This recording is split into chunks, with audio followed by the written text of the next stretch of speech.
இன்னைக்கு ஆந்திரா வரைக்கும் போயிட்டு அன்னவரம் சத்யநாராயண சுவாமி கோயிலில் கொடுக்குற பிரசாதத்தை நம்ம வீட்டில் எப்படி ரீக்ரியேட் பண்ணுறதுன்னு சொல்லிட்டு பார்த்துருவோமா.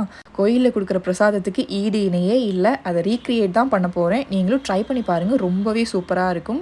ஒரு கடாயில் 1 கப் அளவுக்கு கோதுமை ரவை ஆட் பண்ணிவிட்டு மீடியம் ஃப்ளேமில் வச்சு கருக விடாமல் நல்லா வறுத்தெடுத்து தனியாக வச்சுக்கோங்க.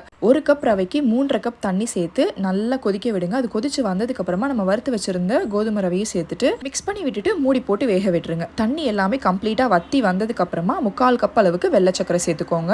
இந்த பர்டிகுலர் ரெசிபிக்கு வெள்ளை சக்கரையும் சேர்க்கணும், வெல்லமும் சேர்க்கணும். சக்கரை ஆட் பண்ணிட்டு நல்லா மிக்ஸ் பண்ணி விட்டுட்டு மூடி போட்டு வேக வச்சிருங்க.